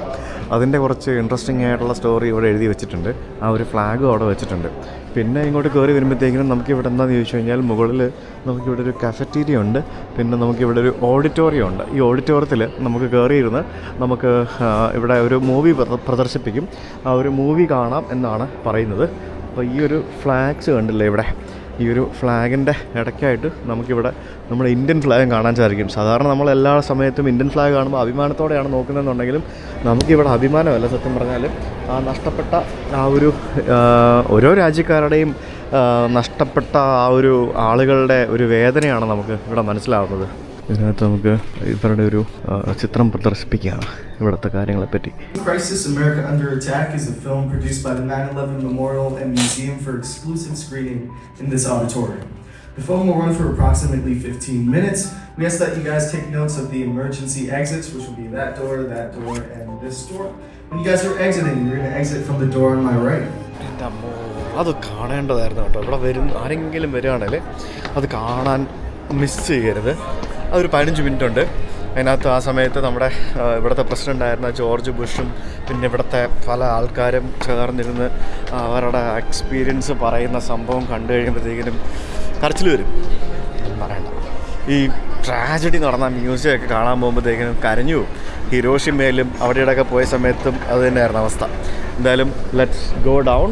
അപ്പോൾ ഇതായിരുന്നു ട്വിൻ ടവറിൻ്റെ ഫോട്ടോ. യെസ്, ട്വിൻ ടവറിൻ്റെ ഫോട്ടോ ആണ് കാണുന്നത്. ഇപ്പോൾ താഴെയാണ് മ്യൂസിയം. ഇതിൻ്റെ ഒറിജിനൽ പില്ലേഴ്സ് എന്തോ സംഭവങ്ങളൊക്കെയാണെന്ന് തോന്നുന്നു ഇവിടെ വെച്ചിരിക്കുന്നത്. അതിൻ്റെ പഴയ ഉണ്ടായിരുന്ന സാധനങ്ങളൊക്കെയാണ്. ഒരു റിയൽ എസ്റ്റേറ്റുകാരൻ്റെ ആയിരുന്നു സത്യം പറഞ്ഞാൽ ഈ വേൾഡ് ട്രേഡ് സെൻറ്ററും ബാക്കിയുള്ള സംഭവങ്ങളൊക്കെ. പുള്ളിക്ക് ഈ ബിൽഡിങ് തകർന്ന വകയിൽ ഏകദേശം 4.5 ബില്യൺ ഡോളറൊക്കെ ഇൻഷുറൻസ് വകയിലൊക്കെ കിട്ടിയെന്നൊക്കെ പറഞ്ഞുകൊണ്ട് കണ്ടായിരുന്നു. എവിടെ ഇങ്ങനെ വായിച്ചായിരുന്നു. ഇവിടെ കണ്ടല്ലേ, മറുപടി വായിച്ചാണ്. അമേരിക്കയുടെ ആ ഒരു വേൾഡ് ട്രേഡ് സെൻറ്ററിൻ്റെ ട്വിൻ ടവറിൻ്റെ, അതായത് തകർന്ന 2 ട്വിൻ ടവർ കെട്ടിടങ്ങളുടെ ചിത്രമാണ് കാണുന്നത്. ആ വിമാനങ്ങളുടെ റൂട്ട്, അതായത് എവിടെ നിന്നൊക്കെ സ്റ്റാർട്ട് ചെയ്തു, എങ്ങോട്ടൊക്കെ പോയി, എങ്ങനെ വന്നിടിച്ചു എന്നൊക്കെയുള്ള കംപ്ലീറ്റ് റൂട്ടാണ് ഇവിടെ കാണിച്ചിരിക്കുന്നത്. ആ വിമാനങ്ങൾ പറന്ന റൂട്ട് ഒന്ന് ആലോചിച്ച് നോക്കിയേ. അൽ-ഖ്വയ്ദ ചെയ്ത തീരുമാനവും അവരുടെ പരിപാടികളും. അതായത് അൽ-ഖ്വയ്ദ എന്താ ചെയ്തത്? അമേരിക്കയുടെ വിമാനങ്ങൾ ഉപയോഗിച്ച്, അതായത് അമേരിക്കൻ എയർലൈൻസും മറ്റേ സംഭവമല്ലേ, യുണൈറ്റഡും അല്ലേ, അമേരിക്കയുടെ വിമാനങ്ങൾ ഉപയോഗിച്ച് അമേരിക്കൻ ജനങ്ങൾ യാത്ര ചെയ്യുന്ന, പാവങ്ങൾ യാത്ര ചെയ്യുന്ന വിമാനം ഉപയോഗിച്ച് അമേരിക്കയെ അറ്റാക്ക് ചെയ്തു, അമേരിക്കയുടെ നാശനഷ്ടം ഉണ്ടാക്കി. അതാണ് അവന്മാർ ചെയ്തത്. അവന്മാരുടെ ബുദ്ധി ഒന്ന് ആലോചിക്കുക. വേറെ ഒരു രാജ്യത്തെ വിമാനമല്ല, അമേരിക്കയുടെ വിമാനങ്ങൾ തന്നെയാണ് അവന്മാർ ഉപയോഗിച്ചത്. ആ സമയത്ത് ആളുകളെടുത്ത ചിത്രങ്ങളും വീഡിയോകളും അങ്ങനെയുള്ള പല സംഭവങ്ങളാണ് ഇവിടെ ഇങ്ങനെ പല സ്ക്രീനുകളിൽ കാണിച്ചുകൊണ്ടിരിക്കുന്നത്. ഒരു അപകടം നടക്കുമ്പോഴത്തേക്കിനും അത് വീഡിയോ എടുക്കുന്നതും ഫോട്ടോ എടുക്കുന്ന ആൾക്കാരെ പലരും വിമർശിച്ച് കാണാറുണ്ട്. പക്ഷേ ഒന്ന് ആലോചിച്ച് നോക്കിയേ, അങ്ങനെ ആ സമയത്ത് ആളുകളെടുത്ത ഫോട്ടോസ് അല്ലേ ഇപ്പം തലമുറകളോളം ഇനി വരാൻ പോകുന്ന ആളുകളെല്ലാം കാണാൻ പോകുന്നത്. അന്ന് നടന്ന പല സംഭവങ്ങളും എങ്ങനെയായിരുന്നു എന്നുള്ളത് അല്ലേ. ഇതിങ്ങനെ അണ്ടർഗ്രൗണ്ട് അടിയിലേക്ക് ബേസ്മെൻറ്റിലേക്ക് താഴേന്ന് എങ്ങനെ എത്രയോ താഴ്ചയിലാണിത് കൊണ്ടുപോയി ഈ മ്യൂസിയം പണിത് വെച്ചിരിക്കുന്നത്. Port authority of New York and New Jersey ആയിരുന്നു ഇവിടെ ബിൽഡിങ് നിർമ്മിച്ചതും. അവരായിരുന്നു ഇതിൻ്റെ ഉടമസ്ഥരും. ആ ബിൽഡിങ്ങിൻ്റെ ആ അടിവാരമാണ് ഈ കാണുന്നത്. അതായത് നമ്മളിപ്പോൾ നിൽക്കുന്നത് ടവർ 2-ൻ്റെ താഴെ, ടവർ 2-ൻ്റെ ഒരു പില്ലറിൻ്റെ ഭാഗമാണ് ഈ കാണുന്നത്. കണ്ടോ, നമ്മൾ ഈ ഫൗണ്ടേഷൻ ബേസ്മെൻ്റ് എന്നൊക്കെ പറയത്തില്ലേ, അതിലേക്കാണ് ഈ കൊണ്ടുപോയിരിക്കുന്നത്. കാരണം ബാക്കി മുകളിലുള്ളതെല്ലാം പോയല്ലോ. താഴെയുള്ള കുറച്ച് സംഭവങ്ങളാണ് അവരിവിടെ ഇങ്ങനെ സ്മാരകമാക്കി മാറ്റിയിരിക്കുന്നത്. അതിൻ്റെ പില്ലറുകളും തൂണുകളും ബാക്കിയുള്ള പല സംഭവങ്ങളും. ഒരു വലിയ ബിൽഡിങ് 100-150 നിലയുള്ള ബിൽഡിങ്ങുകളൊക്കെ പണിയുമ്പോഴത്തേക്കിനും അതിൻ്റെയൊക്കെ അടിയിൽ അതിനെ ഉറപ്പിച്ച് നിർത്താനായിട്ട് എന്തൊക്കെ ടെക്നോളജി ആയിരിക്കും ചെയ്തിരിക്കുന്നത് അല്ലേ. ഇതിൻ്റെ അടിയിലേക്ക് ബേസ്മെൻറ്റിലേക്കാണ് നമ്മളെ കൊണ്ടുപോകുന്നത്. ഇത് പുറത്തൊന്നും കാണത്തില്ല, മൊത്തം വലുതാണ്. എൻ്റെ പൊന്നെ, ദിസ് ഇസ് സോ ബിഗ്. ആ ബിൽഡിങ്ങിൻ്റെ നോർത്ത് ടവറിൻ്റെ section of the steel tower, അതായത് എന്താ സ്റ്റീൽ സെക്ഷൻ ഉണ്ടല്ലോ, അതാണ് ഈ കാണുന്നത്.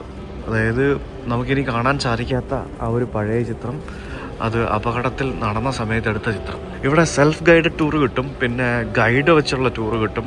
അങ്ങനെ പല ടൈപ്പ് ടൂർ അവൈലബിൾ ആണ്. സെൽഫ് ഗൈഡഡ് ടൂർ ഒരു $10 എക്സ്ട്രാ കൊടുത്തു കഴിഞ്ഞാൽ നിങ്ങൾക്ക് ഒരു ചെവി വെക്കുന്നൊരു സാധനം കിട്ടും.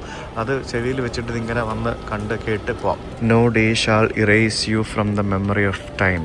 അപകടം നടന്ന സമയത്ത് ഇവർ പലരും രക്ഷപ്പെട്ടത് സ്റ്റേഴ്സ് വഴിയാണല്ലോ. നമ്മളെപ്പോഴും പറയുമല്ലോ, ഒരു ബിൽഡിങ്ങിൽ അപകടം സംഭവിച്ചു കഴിഞ്ഞാൽ ഒരിക്കലും ലിഫ്റ്റ് ഉപയോഗിക്കരുതെന്ന്. അപ്പോൾ അങ്ങനത്തെ ഒരു സ്റ്റേഴ്സിൻ്റെ, ആളുകൾ രക്ഷപ്പെട്ട സ്റ്റേഴ്സിൻ്റെ ഒരു പാർട്ട്. എൻ്റെ ദൈവം, ഇത് എന്ത് വലുതാണ് ഇത്!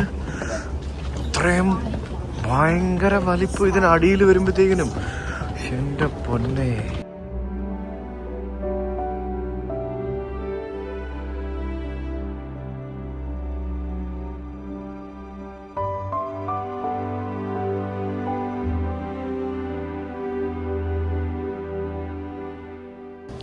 ഇതിൽ മരണപ്പെട്ട ആളുകളുടെ ചിത്രങ്ങളൊക്കെ വെച്ചുകൊണ്ടുള്ള ഒരു വലിയൊരു എക്സിബിഷനുണ്ട് ഇതിനകത്ത്.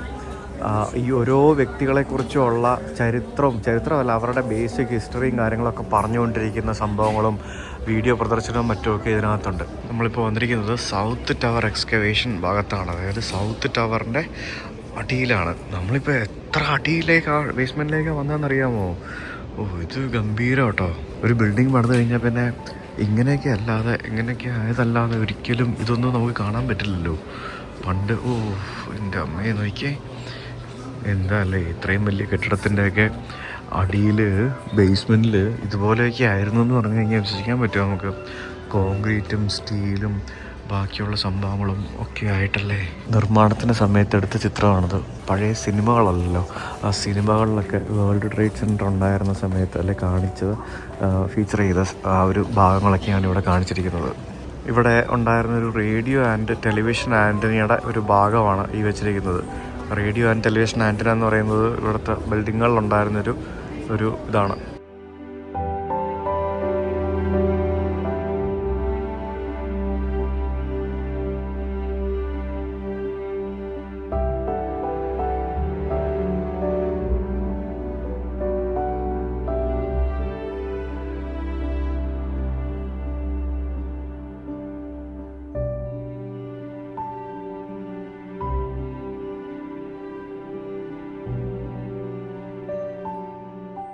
ഇതിനകത്തൊരു എക്സിബിഷൻ ഉണ്ടായിരുന്നു. ആ എക്സിബിഷൻ കണ്ടു തീർക്കണമെങ്കിൽ 1-2 മണിക്കൂർ എടുക്കും. ഇതുപോലൊരു എക്സിബിഷൻ ഞാൻ ഈ ലോകത്ത് വേറെ എവിടെയും കണ്ടിട്ടില്ല. അത്രയ്ക്ക് ഇതുമായിട്ട് റിലേറ്റഡ് ആയിട്ടുള്ള ഡോക്യുമെൻറ്റ്സും അതേപോലെ തന്നെ വീഡിയോസും ഫോട്ടോസും എലമെൻറ്റ്സും സാധനങ്ങളൊക്കെ എടുത്തു വെച്ച് ചെയ്തിരിക്കുന്ന എക്സിബിഷനകത്ത് വീഡിയോ എടുക്കാൻ പറ്റില്ലായിരുന്നു, ഫോട്ടോ എടുക്കാൻ പറ്റില്ലായിരുന്നു. നിങ്ങൾ വന്ന് കണ്ട് എക്സ്പീരിയൻസ് ചെയ്യാതെ. മ്യൂസിയം കണ്ട് തിരിച്ച് നമുക്ക് മുകളിലേക്ക് പോകണം. ഇനി നമുക്ക് നമ്മുടെ പുതിയ വൺ വേൾഡ് ഒബ്സർവേറ്ററിയും കൂടെ കയറി കാണണം. ഇത് കൊള്ളാമല്ലേ, കുപ്പി വെള്ളത്തിന് പകരം ബോക്സ്ഡ് വാട്ടർ, അത് കൊള്ളാം. പ്ലാസ്റ്റിക്കിന് പകരം ഇങ്ങനത്തെ പേപ്പർ ബോട്ടിൽ, നൈസ്. ഞാൻ 3 സുവനീർ വാങ്ങിച്ചു കൊടുന്നു, 9/11 സുവനീർ. ഇത് നമ്മൾ കാണുന്ന പോലല്ല കേട്ടോ, നല്ല സമയം പോകുന്നുണ്ട് ഈ ഒരു ഇത് സ്ഥലം കാണാനായിട്ട്. ഞാനിപ്പോൾ എത്ര നേരം ഇതറിയുള്ളൂ അതിൽ നിൽക്കുന്നു. ഇനി നമുക്ക് ടിൻഡർ കഴിഞ്ഞു പോയി. വൺ വേൾഡ് ഒബ്സർവേറ്ററിയിലേക്ക് കയറണം. 36 കുറേ സ്ഥലത്ത് കയറുമ്പോഴത്തേക്ക് നല്ല പൈസ കിട്ടും. പിന്നെ എനിക്ക് തോന്നുന്നു മൊത്തത്തിൽ കുറേ സ്ഥലങ്ങളിൽ ഒരുമിച്ച് കയറാൻ വേണ്ടി എന്തോ പാസ്സൊക്കെ ഉണ്ട്. അങ്ങനെ നിങ്ങൾ കുറേ സ്ഥലങ്ങളിലൊക്കെ പോവുകയാണെങ്കിൽ അങ്ങനെയുള്ള ഡിസ്കവറി പാസ്സുകളൊക്കെ എടുക്കുകയാണെങ്കിൽ ലാഭമായിരിക്കും. അപ്പോൾ ട്വിൻ ടവർ ഉണ്ടായിരുന്ന സ്ഥലത്തുനിന്ന് തൊട്ടിപ്പുറത്തായിട്ട് തന്നെ ഇവിടെ നമുക്ക് ഈ കാണാൻ സാധിക്കുന്ന വലിയ ബിൽഡിങ്ങാണ് വൺ വേൾഡ് ട്രേഡ് സെൻറ്റർ എന്നും പറഞ്ഞുകൊണ്ട്. സൂര്യപ്രകാശം അടിച്ചിട്ട് ആ ബിൽഡിങ്ങിൻ്റെ മുകളിൽ വരെയൊന്നും എനിക്ക് കാണാൻ പറ്റുന്നില്ല, അത്രയും വലിയൊരു ബിൽഡിങ്ങാണിത്. ഇത് ശരിക്കും നമ്മുടെ ലോവർ മാനഹട്ടൻ എന്ന് പറഞ്ഞ ഈ ഒരു സ്ഥലത്ത് റീസൈലൻസ് ഓഫ് റിന്യൂവൽ എന്ന് പറഞ്ഞ ഒരു അർത്ഥത്തിൽ നിർമ്മിച്ച ഒരു ബിൽഡിങ്ങാണ്. ഇത് ശരിക്കും 2001 ആ ഒരു സംഭവത്തിന് ശേഷമാണ് ഇതിൻ്റെ കൺസ്ട്രക്ഷൻ ആരംഭിച്ചത്. 2006 ഇതിൻ്റെ നിർമ്മാണം ആരംഭിക്കുന്നത്. 2006 ആരംഭിച്ച് 2014 ഇതിൻ്റെ നിർമ്മാണം പൂർത്തിയാക്കി ഇത് ഓപ്പൺ ചെയ്തു. ഇതിൻ്റെ ഹൈറ്റ് എന്ന് പറയുന്നത് ഞാൻ പറഞ്ഞു 1776 അടിയാണ്. 104 നിലകളാണ് ഇതിനുള്ളത്. ശരിക്കും tallest building in the western hemisphere എന്നാണ് ഇതിനെ അറിയുന്നത്. ശരിക്കും ഇതിൻ്റെ ഒരു ഡിസൈനർ എന്ന് പറയുന്നത് ഒരു ആർക്കിടെക്റ്റ് ഡേവിഡ് ചൈൽഡ്സ് എന്ന് പറഞ്ഞ ആളാണ്. ഇത് ശരിക്കും ഒരു കൊമേഴ്ഷ്യൽ ബിൽഡിംഗ് മാത്രമല്ല, ഇത് ശരിക്കും ഒരു മോണുമെൻറ്റ് ഫോർ വിക്ടിംസ് ഓഫ് 9/11 എന്നും വേണമെങ്കിൽ നമുക്കിതിനെ പറയാൻ സാധിക്കും. ഇതിനകത്ത് ധാരാളം ഓഫീസുകളും ഒബ്സർവേറ്ററി ഉണ്ട് ഇതിൻ്റെ മേളിൽ. അതിനകത്താണ് നമ്മളിപ്പോൾ കയറാൻ പോകുന്നത്. ഇത് ശരിക്കും ഒരു ഭയങ്കര സംഭവമാണ്. Let's go inside. ഇതിനകത്ത് കയറാനായിട്ട് എൻട്രി ഫീ ഉണ്ട്. ഞാൻ ഓൾറെഡി ടിക്കറ്റ് trip.com വഴി എടുത്തിരുന്നു. വൺ വേൾഡ് ട്രേഡ് സെൻറ്റർ എന്നാണ് ഇതിൻ്റെ പേര്. ഈ 104 നിലയുള്ള കെട്ടിടത്തിൻ്റെ താഴെയാണ് ഞാൻ നിൽക്കുന്നതെന്ന് പറയുമോ കണ്ടു കഴിഞ്ഞാൽ. എനിക്കിതിൻ്റെ മുകളിലോട്ടൊന്നും കാണാൻ പറ്റുന്നില്ല. എന്താ അല്ലേ, ഫുള്ള് ഗ്ലാസ്സൊക്കെ ഇട്ട് ഇതിൻ്റെ അടിയിലേക്ക് എത്ര ആഴത്തിലായിരിക്കും ഇത് ചെയ്തു വെച്ചിരിക്കുന്നത്. ഒന്ന് തൊട്ട് നോക്കട്ടെ. ഗ്ലാസ്സാണ് കേസ്, ഗ്ലാസ് എന്തോരോ അടിയിലേക്ക് കുഴിച്ചിട്ടായിരിക്കും ഇതൊക്കെ ഉണ്ടാക്കിയിരിക്കുന്നത് അല്ലേ. എൻ്റെ പൊന്നു. അപ്പോൾ നമുക്ക് ഇതിനുള്ളിലേക്ക് കയറാം. തിരക്കാണ് എല്ലായിടത്തും. ചൈനക്കാർ കുറേ ഉണ്ട് കേട്ടോ, ഇഷ്ടം പോലെ ചൈനീസ് ആൾക്കാരെ പല സ്ഥലത്ത് കാണാൻ സാധിക്കുന്നുണ്ട്. അപ്പോൾ ഇതിൻ്റെ മുകളിലേക്ക് കയറാനും നമുക്ക് ഈ പറഞ്ഞ പോലെ അതിഭയങ്കരമായിട്ടുള്ള സെക്യൂരിറ്റി ചെക്കുകളൊക്കെ ഉണ്ട്. അങ്ങനെ നമ്മളിതിനകത്ത് വരുമ്പോഴത്തേക്കിനും ഇവിടെ ഈ നമ്മളെവിടെ കയറിയാലും നമ്മൾ ആദ്യം നമ്മുടെ നാഷണാലിറ്റി ചോദിക്കുന്നുണ്ട് ഇവർ. അപ്പോൾ ഇന്ന് ഏറ്റവും കൂടുതൽ ആൾക്കാർ വന്നത് ഏത് രാജ്യത്തു നിന്നാണ് എന്നൊക്കെ പറഞ്ഞുകൊണ്ടുള്ള സംഭവങ്ങളാണ് ഇവിടെ കാണുന്നത്. So welcome to the top of the world. നമുക്കപ്പോൾ ഉള്ളിലേക്ക് പോകാം. അപ്പോൾ നമ്മൾ ഈ 102 നിലകൾ 49 സെക്കൻഡ് കൊണ്ട് ഒരു എലിവേറ്ററിലാണ് നമ്മളിതിൻ്റെ മുകളിൽ പോകാൻ പോകുന്നതെന്നാണ് അറിയാൻ സാധിച്ചത്. ഇതിൽ വലിയ തിരക്കില്ല. ഇവിടെ കൂടുതൽ ആൾക്കാർ വരുന്നത് വൈകുന്നേരങ്ങളിലാണ്. അതാകുമ്പോഴത്തേക്കിനും പകൽ കാഴ്ചകളും രാത്രി കാഴ്ചകളൊക്കെ കാണാൻ സാധിക്കുമല്ലോ. അതുകൊണ്ടായിരിക്കും വൈകുന്നേരങ്ങളിൽ ആളുകൾ വരുന്നത്. സോ ഇത് ഭംഗിയല്ലേ കാണാനായിട്ട്. അപ്പോൾ ഇത് നമ്മളിപ്പോൾ ബേസ്മെൻറ്റിലാണുള്ളത്. ബേസ്മെൻറ്റ് വഴിയാണ് നമ്മൾ മുകളിലേക്ക് കയറാൻ പോകുന്നത്. ആ ഒരു വേൾഡ് ട്രേഡ് സെൻറ്ററിൻ്റെ കുറേ സംഭവങ്ങൾ ഇവിടെ കാണാം. അപ്പോൾ നമ്മളിങ്ങനെ ഈ ഒരു ഗുഹയിലൂടെ ഇങ്ങനെ ഇങ്ങനെ നടന്ന് ഇരുട്ട് നിറഞ്ഞ ഗുഹയിലൂടെ ഇങ്ങനെ നടന്ന് എന്തൊക്കെയോ സംഭവങ്ങളൊക്കെ കാണിച്ചാണ് നമ്മൾ എങ്ങോട്ടോ പോകാൻ പോകുന്നത്. എവിടെ ലിഫ്റ്റ് എവിടെ? വാവ്, എനിക്ക് ഒറ്റയ്ക്ക് കിട്ടി. ഞാൻ ഒറ്റയ്ക്കാണ് കഴിച്ചതിന് വെളി കയറി പോകുന്നത്. അടി ചമ്പേ ഇതേ പോണു. ഇതെന്താ എന്റെ ദൈവമേ, അങ്ങനെ ഞാൻ ലോകത്തിന്റെ മുകളിലേക്ക് പോവാണ് ഗൈസ്. നോക്കൂ, എനിക്ക് ഒറ്റയ്ക്ക് ലെഫ്റ്റ് കിട്ടി. ചെയ്ത് ഭയങ്കര ലോട്ടറി ആയല്ലോ. ചെവിയൊക്കെ അടയുന്നു. വേൾഡ് ട്രേഡ് സെന്ററിന്റെ മുകളിലേക്കാണ് ഞാൻ പോകുന്നത്. പുതിയ വേൾഡ് ട്രേഡ് സെന്ററിന്റെ മുകളിലേക്ക്. Welcome to One World Observatory. Floor 102. ഇതിന് ഡിസ്പ്ലേ പൊളിച്ച് ഒന്നും പറയില്ല. എൻ്റെ ചെവി അടഞ്ഞു ഗൈസ്. ഞാൻ ഒറ്റയ്ക്കാണ് വന്നേ കേട്ടോ. ഇവിടെ 1, 2, 3, 4, 5 ഗംഭീര ലിഫ്റ്റുകളാണ് ഇവിടെ താഴേന്ന് മേപ്പോട്ടും മേളിലും താഴേക്കൊക്കെ പോകാനായിട്ടുള്ളത്. One world observatory forever എന്നും പറഞ്ഞുകൊണ്ട് ആണ് നമ്മൾ കൊണ്ടിരിക്കുന്നത്. വാവ്, ഇവിടെ ഒരു പ്രസൻറ്റേഷൻ ഉണ്ട്. ഇത് കണ്ടു കഴിഞ്ഞിട്ട് അകത്തേക്ക് കയറാമെന്ന് പറഞ്ഞു. അത് സർപ്രൈസ് ആയിപ്പോയി.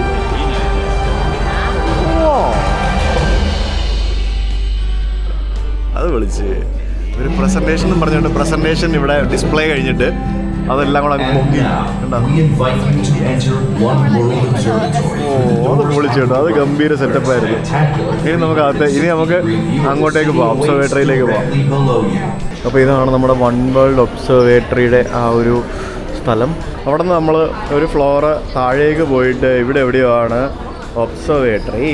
ഇതിൻ്റെ മുകളിൽ റെസ്റ്റോറൻ്റൊക്കെ ഉണ്ടെന്ന് എഴുതി വെച്ചിരിക്കുന്നു. അയ്യോ, ഇതിൻ്റെ മുകളിൽ റെസ്റ്റോറൻറ്റോ? പക്ഷെ എൻ്റെ പൊന്നെ, ഞാൻ ആലോചിക്കുന്നതേ ഇതിൻ്റെയൊക്കെ ഫൗണ്ടേഷൻ എത്ര അടി താഴ്ചയിലായിരിക്കും ചെയ്തിരിക്കുന്നതെന്ന് ഞാൻ ആലോചിക്കുന്നത്. ഓ വാവ്, അടിപൊളി. നമുക്ക് ഇതിൻ്റെ മുകളിൽ നോക്കുമ്പോഴത്തേക്കിനും ഇത് ആ കാണുന്നതാണ് ബ്രൂക്ലിൻ ബ്രിഡ്ജ് എന്ന് പറയുന്നത്. അതായത് ഇവിടെ ഈ കാണുന്ന ഈ കടൽ ഇടുക്കിൻ്റെ അപ്പുറത്തെ ഭാഗം ബ്രൂക്ലിനും നമ്മളിപ്പോൾ ഉള്ളത് മാൻഹാട്ടനും. അതാണ് സ്ഥലം. അത് ഗവർണേഴ്സ് ഐലൻഡ് എന്ന് പറയുന്ന ഒരു ഐലൻഡാണ് ആ കാണുന്നത്. ഇവരിവിടെ താഴെ നിന്ന് ഇവിടെ ചുറ്റിനും എന്തൊക്കെയാണ് സംഭവങ്ങൾ, ഏതൊക്കെയാണ്, എങ്ങനെയൊക്കെയാണെന്നുള്ളത് ക്ലാസ് എടുത്തുകൊണ്ടിരിക്കുക. അങ്ങ് ദൂരെ കാണുന്ന ഒരു കുഞ്ഞ് ഐലൻഡ് കണ്ടോ? ആ ഐലൻഡിലാണ് സ്റ്റാച്യു ഓഫ് ലിബർട്ടി സ്ഥിതി ചെയ്യുന്നത്. അത് കാണാനായിട്ട് പോകുന്നുണ്ട് ഞാൻ.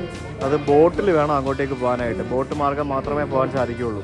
എന്തല്ലേ, ന്യൂയോർക്ക് ഡൗൺ ടൗൺ എന്ന് പറയുന്നതാണ് ഏറ്റവും വലിയൊരു മെയിൻ ഒരു ഹബ്ബ് എന്ന് പറയുന്നത്. അവിടെയാണ് നമുക്ക് വലിയ ടോൾ ബിൽഡിങ്ങുകളൊക്കെ കാണാൻ സാധിക്കുന്നത്. ബാക്കിയുള്ളിടത്തൊക്കെ ചെറിയ കുട്ടി വീടുകളും ബാക്കിയുള്ള സംഭവങ്ങളൊക്കെ കാണാം. പിന്നെ ഇതിൻ്റെ മേളിൽ ഒരു കോഫി ഷോപ്പ് ഉണ്ട്. ആർക്കെങ്കിലും എന്തെങ്കിലും വേണമെന്നുണ്ടെങ്കിൽ ഇവിടുന്ന് വാങ്ങിച്ച് കഴിക്കാം. അത്യാവശ്യം നല്ല എക്സ്പെൻസീവ് ആണോ എന്ന് ചോദിച്ചു കഴിഞ്ഞാൽ ആയിരിക്കും. ഇതിൻ്റെ മേളിൽ നിന്ന് ബിയർ വേണേൽ അത് വേണേൽ വാങ്ങിച്ച് കഴിക്കാം. ഇതിൻ്റെ മേളിൽ ബാറൊക്കെ ഉണ്ട്. നോക്കി, അടിപൊളി. ആൾക്കാരൊക്കെ ഫുഡ് വാങ്ങിച്ച് കഴിക്കുന്നു. നടന്ന് ക്ഷീണിച്ചിട്ടായിരിക്കും ആൾക്കാരൊക്കെ ഫുഡ് വാങ്ങിച്ച് കഴിക്കുന്നു. ഫുഡ് വാങ്ങിച്ചിട്ട് നമുക്ക് വലിയ എക്സ്പെൻസീവ്, അത്ര വലിയ എക്സ്ട്രീം കത്തിയൊന്നും അല്ല കേട്ടോ. ഒരു റീസണബിൾ പ്രൈസ് ഒക്കെ ഉള്ളൂ. അത് വാങ്ങിച്ചിട്ട് നമുക്ക് ഇവിടെ ഇരുന്ന് ആ ഒരു വ്യൂ ഒക്കെ കണ്ട് ആസ്വദിച്ചിരുന്ന് കഴിക്കാം. ഇതിൻ്റെ മേളിലിരുന്ന് നടൻ അടിക്കണമെന്നുണ്ടെങ്കിൽ അതും നടക്കും. എല്ലാ പരിപാടികളും ഉണ്ട്. ഇനി നമുക്ക് ഇതിൻ്റെ താഴേക്ക് ഇറങ്ങിപ്പോവാം. അവിടെ എന്തൊക്കെയോ പരിപാടികളൊക്കെ ഉണ്ട്. താഴെ വരുമ്പോഴാണ് കുറച്ച് തിരക്കും ബഹളമൊന്നും ഇല്ലാതെ ഇത് കാണാൻ പറ്റുന്നത്. ഇവിടെ നല്ല വ്യൂ ആട്ടോ. കണ്ടില്ല ഓരോരോ കെട്ടിടങ്ങൾ. ആ കെട്ടിടങ്ങളുടെയൊക്കെ മുകൾ ഭാഗം. പിന്നെ നമുക്ക് ബോട്ടുകളൊക്കെ ഇങ്ങനെ തലങ്ങും അങ്ങോട്ടും ഇങ്ങോട്ടൊക്കെ പോകുന്ന കാണാൻ സാധിക്കും. എല്ലായിടത്തും ഉള്ള പോലെ തന്നെ ബോട്ട് ടൂറുകളും ബാക്കിയുള്ള പല പരിപാടികളും ഇവിടെ ഉണ്ട്. ആ കാണുന്നത് ന്യൂജേഴ്സി എന്ന് പറഞ്ഞ സ്റ്റേറ്റ് ആണ്. അതായത് ഈ ന്യൂയോർക്ക്, ന്യൂജേഴ്സി 2 സ്റ്റേറ്റ്സിന്റെ ഇടയിലുള്ള ഒരു ഭാഗമാണ് ഈ കാണുന്നത്. അതായത് 2 രാജ്യങ്ങളെന്നൊക്കെ വേണം പറയാം. അതേപോലെ തന്നെ ഇവിടുത്തെ സ്റ്റേറ്റ്സ് അത്രയും വലിപ്പമുണ്ട്. ന്യൂജേഴ്സിയിലാണെങ്കിലും ആ സ്റ്റാച്യു ഓഫ് ലിബർട്ടി ആക്ച്വലി ന്യൂയോർക്കിന്റെ പ്രോപ്പർട്ടിയാണ്. അതാണ് അതിൻ്റെ ആ കടലിൽ ഇരിക്കുന്നത് മൊത്തം ന്യൂജേഴ്സിയിലും ആ സ്റ്റാച്യു ഓഫ് ലിബർട്ടി ഇരിക്കുന്നത് ന്യൂയോർക്കിലും. അതുപോലെയാണ് ഇപ്പുറത്തുള്ള എലിസ് ഐലൻഡ്. ആ എലിസ് ഐലൻഡിനകത്ത് ന്യൂയോർക്കും ന്യൂജേഴ്സി അങ്ങനെ 2 സ്റ്റേറ്റിൻ്റെ ഭാഗമായിട്ടാണ് ഈ 2 സ്ഥലങ്ങളും ഉള്ളത്. ഇതിൻ്റെ മേളിലൊക്കെ ഇഷ്ടം പോലെ ഇങ്ങനെ കറങ്ങി നടക്കാം. സ്കൈ പോർട്ടൽ എന്നൊക്കെ പറഞ്ഞുകൊണ്ട് എന്തൊക്കെയോ പരിപാടികളൊക്കെ ഉണ്ട്. മുകളിലത്തെ നിലകൾ കംപ്ലീറ്റ് നമുക്ക് വന്ന് കാണാൻ വേണ്ടിയുള്ളതാണ്. ഓരോരോ വലിയ കെട്ടിടങ്ങളാണ് ഈ കാണുന്നത്. അതൊക്കെ മിനിമം ഒരു 40, 50, 60 നില ഹൈറ്റുള്ള കെട്ടിടങ്ങളാണ് ഈ താഴെ കാണുന്നതൊക്കെ. ഇതാണ് നമുക്ക് ന്യൂയോർക്ക് ഡൗൺ ടൗണിൻ്റെ മെയിൻ കാഴ്ചകൾ കാണാൻ സാധിക്കുന്നത്. അങ്ങ് ദൂരെ ആ കാണുന്ന പ്രദേശമാണ് നമ്മുടെ ടൈം സ്ക്വയർ എന്നൊക്കെ പറയുന്നത്. ആ ടൈം സ്ക്വയറിൻ്റെ ഒക്കെ ഭാഗങ്ങളാണ് ഈ കാണുന്നത്. എന്താ അല്ലേ, ഇത് രക്ഷയില്ല കേട്ടോ. ന്യൂയോർക്ക് പൊളിയാണ്. എക്സിറ്റ് ചെയ്യാനും പ്രയോറിറ്റി എക്സിറ്റും പരിപാടികളൊക്കെ ഉണ്ട്. ഇവിടെ എക്സിറ്റ് ചെയ്യാൻ വേണ്ടി ആൾക്കാർ വെയിറ്റ് ചെയ്യുവാണെന്ന് തോന്നുന്നു. ഒന്ന് ആലോചിച്ച് നോക്കിയേ, ഇങ്ങനെയൊക്കെ നിൽക്കുന്ന സമയത്ത് ഏതെങ്കിലും ഒരു വിമാനം നേരെ കൊണ്ടുവന്ന് ഇങ്ങോട്ട് കയറ്റി കഴിഞ്ഞാൽ എന്തായിരിക്കും അവസ്ഥ എന്നുള്ളത്. നമ്മുടെ ബ്രൂക്ലിൻ ബ്രിഡ്ജിൻ്റെ അവിടെ പോയി എന്നൊരു ഫോട്ടോ എടുക്കണം കേട്ടോ. അങ്ങനത്തെ കുറേ സംഭവങ്ങളൊക്കെ ഇവിടെ ഉണ്ട്. നല്ല കുറേ ഐക്കോണിക് ബിൽഡിങ്സ് ഇവിടെ കാണാൻ കുറേ ചെറിയ ചെറിയ കെട്ടിടങ്ങളും ഉണ്ട്. ടൈം സ്ക്വയർ പോകണം. ഒത്തിരി കാഴ്ചകൾ കാണാനുണ്ട് ഇവിടെ അവിടെ എവിടെയൊക്കെ. അത് കൊള്ളാമല്ലേ ആ ബിൽഡിങ്? എന്താല്ലേ, നമ്മൾ താഴേക്ക് പോകണേ. താഴെ പോകുമ്പോൾ വേറെ രീതിയാണ്.